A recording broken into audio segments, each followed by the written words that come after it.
श्री गणेशाय नमः। श्री सरस्वत्यै नमः। श्रीमत्सद्गुरुचरणारविन्दाभ्यां नमः। श्रीमत्कुलदेवतायै नमः। गुरुर्ब्रह्मा गुरुर्विष्णुः गुरुर्देवो महेश्वराः। गुरुः साक्षात् परब्रह्म तस्मै श्री गुरवे नमः। प्रथम आपण या चॅनलला सबस्क्राईब करून लाईक अँड शेअर करावे। देह संवर्धन आणि विज्ञान हा चालू असलेला हा उपक्रम देह संघटन प्रकरणामध्ये भाग 8वा आपण आता चर्चेला घेणार आहोत। त्यामध्ये प्राणाचे दशधा विभाजन होऊन प्राण या शरीरामध्ये कसं आपलं कार्य संपन्न करतो त्याविषयी विस्तृत चर्चा आपण येथे आता करणार आहोत। भौतिक स्थूल देहात प्राणायाम कोशाच्या असंख्य पेशी चे संघटन मिळून बहुस्नायूची स्वयंचलित प्रणाली स्थापन होते। मग त्याचे कामकाज कसे चालते हे देखील जाणून घेणे महत्वाचे आहे। प्राणकोशाची जडणघडण आपतत्वाने होत असली तरी बहुकोशिकीय देह संघटनेत निर्माण होणाऱ्या अतिरिक्त वात प्रकोपाचे नियमन करण्याचे मुख्य कार्य या प्राणाला करावे लागते। म्हणून कार्यनिर्देशामुळे त्यांना प्राणवायू म्हटले जाते। शरीरात ठिकठिकाणी आवश्यक किंवा अनावश्यक वात स्थितीचे संतुलन सांभाळावे लागते, अन्यथा शरीरात वात प्रकोप होण्याची शक्यता उद्भवते। म्हणून शरीरात प्रकृती नियोजित कार्य करण्यासाठी स्वयंचलित प्राणकोश स्वतःला 10 विभागामध्ये विभाजित करून वेगवेगळी जबाबदारी स्वीकारतात आणि त्या कार्यानुरूप त्यांचे हे नामसंबोधन प्रचलित आहे। म्हणून कार्यरत प्राणाच्या 10 जणांचे एकत्र कुटुंब शरीरात नांदत असते। शरीरात मुख्य प्राण आणि त्याचे 4 सक्रिय भाऊ तसेच 5 कनिष्ठ भाऊ एकत्रितपणे या शरीर प्रकृतीचे आरोग्य सांभाळण्याचे नियोजित कार्य संपन्न करतात। येथे स्वयंचलितपणे पूर्वनियोजित प्रकृती नियमानुसार विविध कार्य ते करतात आणि नियमित प्रमुख प्राणाची सेवा करतात। म्हणूनच संत ज्ञानदेव महाराज म्हणतात की जे प्राणाचे घरी अंगे राबती बाहुचारी, हे चारी भाऊ अगदी सक्रियपणे या प्राणाची सेवा करण्यासाठी शरीरात राबतात आणि खूप मेहनत करतात। कारण इथं प्राणाचे प्रमुख प्रकार पाहिले तर प्राणासह सहाय्यक 4 भाऊ म्हणजे अपान, समान, उदान आणि व्यान हे आहेत। यांना मुख्य प्राण असं म्हटलं जातं। याचा थोडक्यात इथे चार्ट दिलेला आहे। मुख्य 5 प्राण आणि पंच उपप्राण, त्यांचं विभाजन।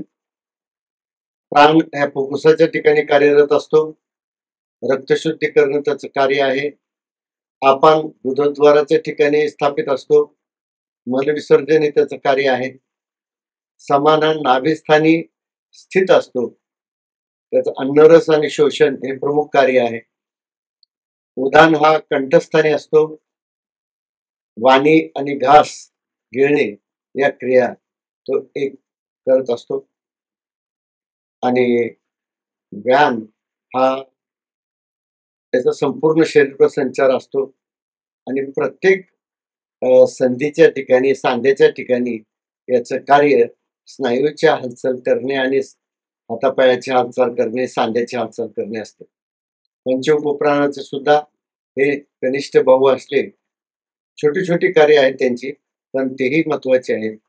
नाग उपप्राण आणि नाकाच्या ठिकाणी म्हणजे घ्राणेंद्रियाच्या आणि भुवयाच्या मध्ये स्थापित असतो आणि शरीराचं तापमान हे संतुलित करणे त्याचं मुख्य कार्य असतं। कूर्म हा उपप्राण मेंदूच्या ठिकाणी स्थापित असतो आणि झोप येणं, आळस येणं किंवा जांभळी येणं हे त्याचं कार्य लक्षण असतं। वृकल हा जठरामध्ये कार्यरत असतो, ढेकर देणं त्याचा परिणाम असतो। देवदत्त हा अन्ननलिकेत घास गिळण्याचं आणि आतड्यामध्ये घास पुढे ढकलण्याचं काम करतो. धनंजय हा सर्वांगामध्ये स्थित असतो आणि शरीराचा सुरक्षा रक्षक म्हणून तो काम करत असतो. त्यानुसार प्राण कुटुंब प्रमुख असतो. प्राण शक्ती संचार संपूर्ण शरीराच्या ग्रंथीकोशात फिरत असला तरी त्याचे मुख्य कार्य फुफ्फुसातील श्वासोश्वासाची व्यवस्था सुरळीत राखणे आहे. नाकाच्या शेंड्यापासून ते छातीच्या पिंजऱ्यातील फुफ्फुसाच्या सर्व पोकळीमध्ये स्वयंचलित श्वास प्रवाह सांभाळणे हे या प्राणाची जबाबदारी आहे. बाहेरची शुद्ध हवा फुफ्फुसात खेचणे आणि हृदयातून फुफ्फुसात येणाऱ्या अशुद्ध रक्ताचे शुद्धीकरण करणे हे मुख्य काम या प्राणाला करायला लागते. रक्त शुद्ध झाल्यावर पुन्हा रक्त हृदयबलाने शरीरात ते पाठवले जाते. यासाठी एकनाथी भागवतामध्ये एकनाथ महाराज म्हणतात, रागे पुढारा आला जाण त्या नाव प्राण म्हणते. राग म्हणजे आसक्ती, प्रेम, मोह, ममता. शरीर संघटना आसक्ती प्रेमाने म्हणजे राग.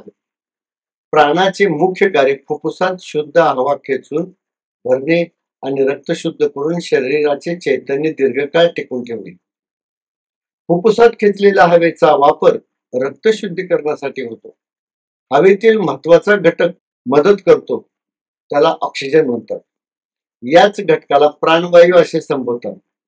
काही कारणाने जर श्वासगतीत अडथळा आला तर शरीराचा मालक, कुटुंब प्रमुख, आत्मा, मन हे शरीर सोडून निघून जाते.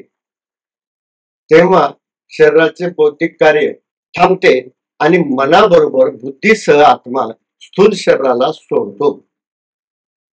प्राणमय स्थूल ग्रंथीची थैली मूर्त बेशुद्ध अवस्थेत पडून राहते.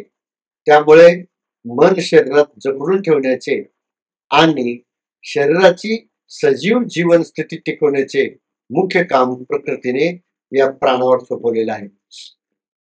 म्हणून प्राण पूर्ण शक्तीने परिश्रम करून शरीर यंत्रणा चालविण्याचा प्रामाणिक प्रयत्न करतो.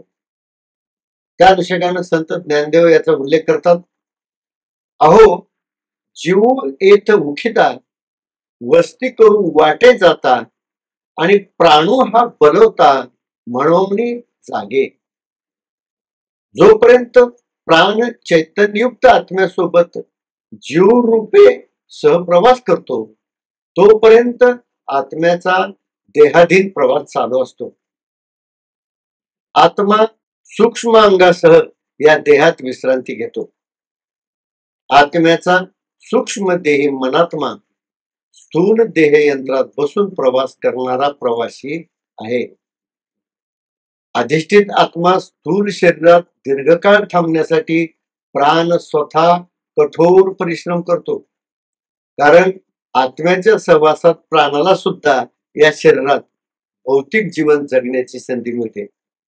त्यामुळे प्राण या उपक्रमाच्या नफा तोट्यात सहभागी होतो.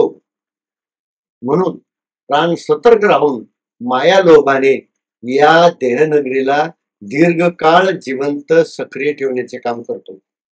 रक्तशुद्धीकरणाची मुख्य जबाबदारी प्राण पुढे येऊन घेतो. त्यामुळे शरीर निरोगी राहते. फुफ्फुसात पुरेशी हवा घेतली नाही तर रक्त पूर्णपणे शुद्ध होत नाही. मग शरीर व्यवस्था असंतुलित होऊन शरीर रोगग्रस्त होते. फुफ्फुसात रक्त कसे शुद्ध होते याचे संपूर्ण वर्णन पुढे प्रकरण 5 मध्ये तपशीलवार सांगितलेले आहे. या प्राणाचे 2 प्रमुख कार्य आहेत, ते म्हणजे श्वास खेचून फुफ्फुसात भरणे आणि दुसरं रक्त शुद्ध करणे.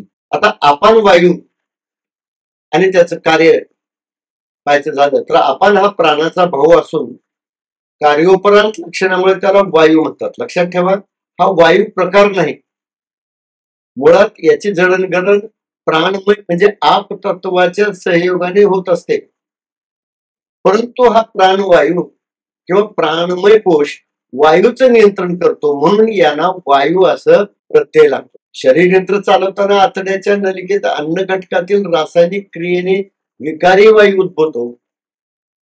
आतड्यात उद्भवलेला दूषित वायू शरीरातून बाहेर काढण्यासाठी प्राणमय ग्रंथिकोश एकत्र आकुंचन प्रसरण क्रियेने सहकार्य करतात, ज्या प्रक्रियेद्वारे पोटात आणि आतड्यामध्ये उत्पादित हानिकारक दुर्गंधीयुक्त वायू बाहेर टाकला जातो, म्हणून त्या क्रियेचे आपान हे सूचक नाव आहे.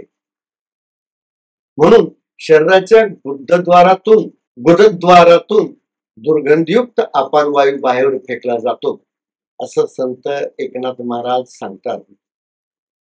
मागे रुसवून गेला जाण त्या नाव म्हणती अपान, असं एकनाथ महाराज म्हणतात. पोटातील मोठ्या आतड्यामधून दुर्गंधयुक्त हवा बाहेर काढण्याच्या प्रक्रियेला अपान कार्य म्हणतात आणि त्याचे मुख्य निवासस्थान गुदाशय आहे. फुफ्फुसात भरलेल्या हवेत ऑक्सिजन आणि कार्बन एकत्र होऊन कार्बन डायऑक्साईड तयार होतो, तेव्हा हवा प्रदूषित होते. म्हणून उच्छ्वासाद्वारे जी दूषित हवा बाहेर पडते त्याला सुद्धा अपान क्रियाच म्हणतात. म्हणून अपानचे मुख्य कार्य शरीरातील सर्व दूषित वायू वेळीच बाहेर टाकणे. म्हणून अन्ननलिका, पोट, लहान आतडे, मोठे आतडे, पचन संस्था आणि उत्सर्जन प्रणाली प्रजनन संस्थेचे कार्य अपान क्रियेच्या नियंत्रणात करते. पचन संस्था शुद्ध कार्यरत करण्याचे कार्य अपान करतो. याचे प्रमुख दोन कार्य आहेत: उच्छ्वासावाटे बाहेर अशुद्ध हवा फेकणे आणि गुदद्वारावाटे दुर्गंध बाहेर फेकणे. आता समान वायू दोही माझे समत्वे जाणून नाभे राहिला तो समान. एकनाथ महाराजांनी उभी त्यासाठी लिहिलेली आहे. नाभिस्थानी राहून प्राण आणि अपान या दोन्हीचा समतोल राखतो, म्हणून याला समान म्हणतात. लहान आतड्यातील ग्रंथीद्वारे रक्तातील पोषक द्रव्ये शोषून घेण्याचे मुख्य कार्य या वायूच्या नियंत्रणात घडते. तसेच चंद्र सूर्य दोन्ही नाकपुड्यामधून जो श्वासोश्वास वाहतो त्या नाडी प्रवाहाच्या संकेताने शरीर तापमान संतुलित राहते. जर समान वायू प्राण आणि अपान वायूचा समतोल राखू शकले नाही तर पोटात गडबडी होते आणि चयापचय विकारामुळे गॅस्ट्रो, ऍसिडिटी, पोटदुखी, पित्त अशा व्याधी उद्भवतात. समान वायूच्या आधिपत्याखाली रक्ताभिसरण व्यवस्थेत इडा पिंगळा नाडीचा समतोल सुद्धा राखला जातो. याचे प्रमुख कार्य अन्नरस शोषून घेणे, दुसरं शरीर तापमान संतुलित ठेवणे आणि तिसरं म्हणजे इडा पिंगळा नाडीतील रक्तदाब नियंत्रणात ठेवणे. हा चौथा उदान वायू म्हणजे हा कंठी राहिला तो उदान. एकनाथ महाराजांनी सांगितलंय की कंठीमध्ये जो ज्याचं स्थान आहे त्याला उदान म्हणतात.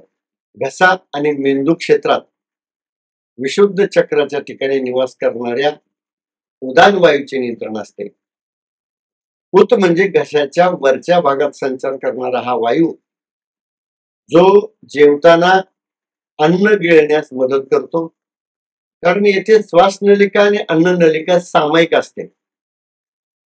भोजन आणि श्वसन करताना उदान वायूचे नियंत्रण खूप महत्वाचे असते, कारण श्वास घेताना श्वासनलिका उघडी असते, पण अन्न गिळताना किंवा पाणी गिळताना म्हणजे अन्ननलिकेमध्ये जेव्हा अन्न पाणी जात असते गिळताना तेवढ्या क्षणासाठी एक झडपेचं कार्य करते आणि श्वासनलिका बंद केली जाते आणि ही झडप व्यवस्थित ऑपरेट करण्याचं काम हा उदान वायू करतो. तसेच पोटात अचानक जर खराब अन्नामुळे काही गडबड उद्भवली तर ते अन्न उलट्या करून तोंडातून बाहेर फेकले जाते.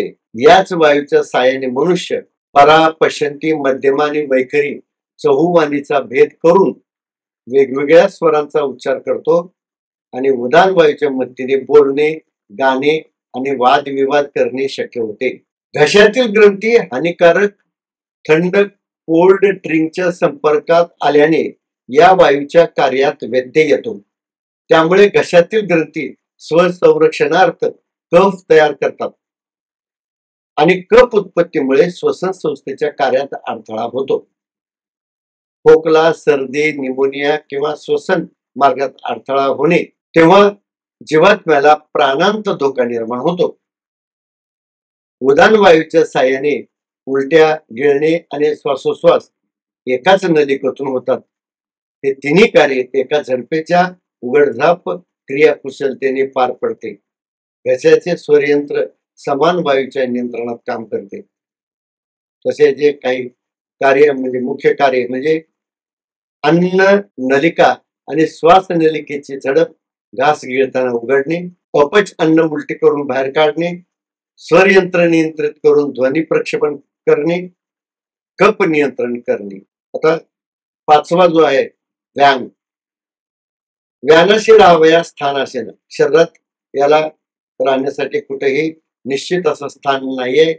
म्हणून या वायूचा संचार संपूर्ण शरीरात हाडाच्या सांध्याच्या हालचालीचे कार्य करतो.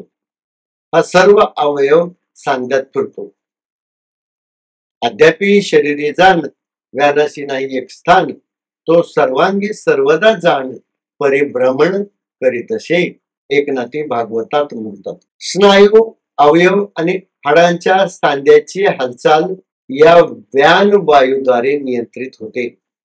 हाडाच्या सांध्याची हालचाल होताना स्नायूचे आकुंचन, प्रसरण, संवेदना, आदेशाचे वहन या वायूच्या नियंत्रणात होते. या क्रियेत अडथळा निर्माण झाला तर सांध्यात वेदना होते. जेव्हा संदेशाचे परिसंचरण सहज होत नाही तेव्हा हाडाच्या सांध्याची हालचाल सहज होत नाही, म्हणून वात प्रकोप होतो. वायूच्या असंतुलनाने अर्धे अंग निष्क्रिय होऊ शकते. त्याला महावात प्रकोप किंवा वात रोग म्हणतात. म्हणजे याचं प्रमुख कार्य एकच आहे, ते म्हणजे सर्व सांध्याची हालचाल सुनियंत्रित करणे. आता पंच उपप्राण याविषयी जर थोडक्यात पाहायचं झालं तर शरीरातील विविध छोटी छोटी कामे करणारे आणखी 5 उपप्राण आहेत. यांना नाग, कूर्म, कृपल, देवदत्त आणि धनंजय या नावाने ओळखतात. नाग, कूर्म, कृपल, देवदत्त, पाचवा धनंजय जाण तेथ यांची वस्ती जे शरीर आणतो एक निश्चित सांगेन असे एकनाथ महाराज म्हणतात. मुख्य प्राणासह अन्य 5 उपप्राण शरीरात विविध ठिकाणी ग्रंथी समूहावर नियंत्रण ठेवून प्रकृती नियोजित कार्य करतात. उपप्राणांच्या प्रभावामुळे शरीरात कोणकोणती कार्य होतात तो उल्लेख एकनाथ महाराज भागवत ग्रंथात करतात. शिंक, जांभई आणि ढेकर, नाग, कूर्म, कृगलांचे घर, उचकी देवदत्ताचे बिडार, धनंजयासी थार मिळेना. यांचं कार्य सुद्धा या ओवीमधून एकनाथ महाराजांनी सांगितले. म्हणजे नाग उपप्राण शरीराचे तापमान कमी होत असेल तर शिंकेच्या माध्यमाने त्वरित संकेत देतो. म्हणजे सामान्य मानवी शरीराचे तापमान बहुतेकदा 36.5 ते 37.5 डिग्री दरम्यान असते. फॅरेनहीट मध्ये ते आकडे 97.7 ते 99.5 डिग्री फॅरेनहीट असे नोंदवले जातात.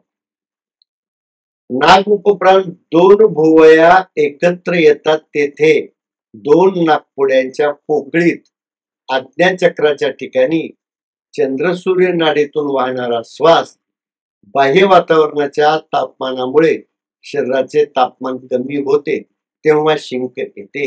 उन्हाळ्यात कडक उन्हात आईस्क्रीम, शीतपेय, ड्रिंक्स, बर्फाचे गोळे इत्यादी अतिशय थंड अन्न पदार्थाचा परिणाम विचारात न घेता जे सेवन केल्याने चंद्रसूर्य वाहिनीत हवेचा प्रवाह वातपूरक योग्यरित्या कार्यरत राहत नाही. त्यामुळे चंद्रसूर्य नाडीचा प्रवाह गोंधळून जातो आणि बाहेरचे तापमान खूप वाढते तेव्हा शरीराचे तापमान नियंत्रण कठीण जाते. त्यामुळे शरीरारोग्य संतुलन बिघडते. म्हणून नाग उपप्राण शिंकून बाह्य वातावरणाने शरीर थंड होत असल्याचा संकेत देतो. प्राकृत प्रयत्नाने शरीराचे तापमान नियंत्रणात अडथळा येतो. त्यामुळे सर्दी आणि खोकल्याच्या संसर्गामुळे नाक बंद होऊन श्वासोश्वासात अडथळा येतो आणि खोकला व कफ धोका वाढतो. ती लक्षणे दिसू लागतात. याचं मुख्य कार्य शिंक येणे, शरीर थंड होत असल्याचा संदेश देणे. कूर्म वायू हा जांभई येणे हे त्याचं मुख्य कार्य आहे आणि पापण्याची उघडझाप करणे हेही त्याचं कार्य आहे. या क्रिया मेंदूमधील पूर्ण उपप्राणाद्वारे केल्या जातात. अन्नाचे योग्य पचन होण्यासाठी अतिरिक्त ऊर्जा लागते, तेव्हा हा उपप्राण शरीर ऊर्जेचा हिशोब ठेवतो आणि ऊर्जा खर्चावर लक्ष ठेवतो. शरीरावयव हालचाल मंद करण्यासाठी आळस भरतो, जांभई येते आणि झोपेचा संकेत देते. आता शरीराला विश्रांतीची गरज आहे तेव्हा बुद्धी बाह्य मनचलित इंद्रियात आळस भरण्याचे आदेश खूप उपप्राणांद्वारे स्वयंचलित संवेदन वाहक यंत्रणेतून पाठवते, तेव्हा बुद्धी गाढ झोपेच्या प्रभावात जाते आणि हात पायाची हालचाल थांबते आणि शिल्लक ऊर्जा जठराच्या पचन कार्यार्थ वापरली जाते. याशिवाय जागेपणी डोळे ओले ठेवण्यासाठी पापण्याची उघडझाप आपोआप होते. ते कार्यही हा वायू सतत करतो. म्हणजे याचे दोन कार्य आहेत, जांभळी येणे आणि पापण्याची उघडझाप करणे. प्रखर वायू याविषयी याचं मुख्य कार्य म्हणजे भूक लागणे, ढेकर येणे, पित्तस्राव आणि प्रसूती क्रियासारखी विशिष्ट कामे अन्ननलिका आणि जठर यांच्या जंक्शनवर म्हणजे बसून कुरकुल उपप्राण काम करतो. हा उपप्राण पोट रिकामे झाल्यानंतर अन्नासाठी भुकेचे संकेत देतो. या संकेतानुसार भोजन केले तर जठर अर्धे भरल्यास ढेकर येते, तेव्हा जठरात भोजन भरणे थांबवले पाहिजे. जठरात पचनासाठी पित्ताशय ग्रंथी या कुरकुल उपप्राणाच्या आदेशाने आम्लपित्ताचा स्त्राव सोडतात. आरोग्यघातक पदार्थ जास्त प्रमाणात खाल्ल्यास स्वादुपिंडाच्या स्त्रावामुळे जठरातील पित्ताचे प्रमाण बिघडते. परिणामी पोटात अन्नाचे अपच लक्षणे दिसू लागतात. मग दुर्गंधीयुक्त ढेकर येते, पोटात कळ येऊन दुखू लागते. याचे मुख्य कार्य म्हणजे भूक लागल्याचा संकेत देणे आणि पोट भरल्याचा संकेत ढेकरच्या द्वारे देणे. देवदत्त म्हणजे त्याचं कार्य उचकी येणे, पाचक्र साचऱ्यात ढकलणे. देवदत्त उपप्रात तोंडापासून गुदद्वारापर्यंत अन्न पचन संस्था प्रणालीत घास पुढे ढकलण्यासाठी जे नलिकेतील ग्रंथीचे आकुंचन प्रसरण घडते त्याचे नियंत्रण या उपप्राणाद्वारे विशेषतः केले जाते. समान प्राणाच्या कार्याला हा पूरक सहाय्य करतो. भोजन करताना प्रत्येक घास चावून गिळण्याची विशेष काळजी घेतो. अन्न नलिकेत अन्न पुढे सरकवण्याचे काम हा वायू करतो. जठरात पचन क्रिया होते आणि अन्नरस रक्तात शोषला जातो. मग लहान आतड्यात पुढे पुढे घास ढकलण्याचे काम होते. त्यामुळे देवदत्त उपप्राणाचे स्थान अन्न नलिकेत असते आणि गिळलेला घास पोटात ढकलण्याचे काम हा वायू करतो. तसेच शरीरात 70% पाणी असले तरी जठराशी जोडलेल्या अन्ननलिकेत पाण्याचे प्रमाण कमी होताच उचकी येते. पचन क्रियेदरम्यान अन्न पोटात गेल्यावर पाण्याच्या कमतरतेमुळे अन्ननलिका सुटते, उचकी येते, तेव्हा पाणी पिण्याचा सल्ला दिला जातो. याचे मुख्य कार्य उचकी येणे आणि अन्ननलिका आणि आतड्यात घास पुढे ढकलणे. शेवटचा धनंजय उपप्राण संपूर्ण शरीर ग्रंथीची काळजी घेतो आणि मृत्यूनंतरही शरीर ऊर्जा 48 तास टिकून ठेवतो. शरीर पुनरुज्जीवित होण्याची संभावना टिकवून ठेवतो. मृत्यूनंतर 9 प्राणाच्या माध्यमाने अंतर्बाह्य अवयवाचे कार्य थांबते, तरी धनंजय वायू मृत्यू पश्चात सुद्धा सक्रिय राहतो आणि शरीर विघटन लवकर होऊ देत नाही. म्हणून योगी समाधीत गतप्राणवत स्तब्ध बसतात आणि श्वासोश्वासाची क्रिया थांबवतात, तेव्हा त्या समाधीस्थ महात्म्याच्या शरीराचे दीर्घकाळ रक्षण हा धनंजय वायू करतो. तेव्हा शरीर ग्रंथीत जीवन ऊर्जा टिकवण्याचे काम धनंजय प्राण करतो. मृत्यूनंतर 2 दिवसानंतर शरीरावर या वायूचा प्रभाव कमी होतो. त्यानंतर हे पार्थिव शरीर म्हणजे आप आणि पृथ्वी तत्वाच्या स्थूल ग्रंथीची संघटना विघटित होण्याची प्रक्रिया सुरू होते. हे 5 उपप्राण शरीरात वेगवेगळ्या ठिकाणी राहून आपली विहित कार्य करतात. 5 प्राण्याचे सहाय्यक उपप्राण बहुकोशिकीय विशाल शरीरात आपापल्या ठिकाणी राहून त्यांचे प्राकृत विहित कार्य करतात. 10 अवयवयुक्त शरीराची प्राकृत यंत्रणा व्यवस्थित ठेवण्यास खूप मदत करतात. शरीरात सर्व ग्रंथीची संघटना बांधून ठेवणे आणि मृत्यूपश्चात 48 तास शरीराच्या ग्रंथीचे संघटन विघटित होऊ न देणे हे दोन्ही कार्य हा धनंजय वायू करतो. यानुसार त्याचबरोबर हा पहिलं प्रकरण म्हणजे देह संघटन हे प्रकरणही आपण या ठिकाणी संपवत आहोत. यानंतर आपण दुसऱ्या प्रकरणाला सुरुवात करू. हे खूप महत्वाचं प्रकरण आहे. या प्रकरणामध्ये आपण बहुतेकदा आपल्या लक्षात आलेलं असेल या संपूर्ण शरीराची रचना प्रकृती कशी आणि कोणत्या माध्यमाने कोणत्या यंत्रणेला सक्रिय करून करते याचं संपूर्ण विवरण आध्यात्मिक अंगाने आणि वैज्ञानिक अंगाने आपण पाहिलेलं आहे. हे खूप महत्वाचं जाणून घेणं की ज्या यंत्राची काळजी आपल्याला घ्यायची आहे ते यंत्र कसं घडते याचं संपूर्ण विवरण मॅन्युअल आपल्या समोर उघड असलं पाहिजे. तरच आपल्याला त्याचं संचलन आपल्याला सुनियोजितपणे करण्याचा शास्त्र जाणून घेता येतं. निसर्गतः या शरीराची यंत्रणा स्वयंचलितपणे चालवत असते, परंतु प्रकृतीने या देहामध्ये नांदणाऱ्या आणि संपूर्ण स्वामित्व गाजवणाऱ्या या मनाला सुद्धा काही काम सांगितलेलं आहे आणि या प्रकृतीचं आरोग्य या शरीराचं आरोग्य या मनाच्या स्वाधीन केलेलं आहे. म्हणून केवळ सगळंच काही प्रकृतीच्या स्वाधीन नाहीये, तर काही गोष्टी या मनाच्या स्वाधीन आहेत. याचं संपूर्ण वैज्ञानिक विवरण आपल्याला यापुढे सविस्तरपणे पाहायचं आहे.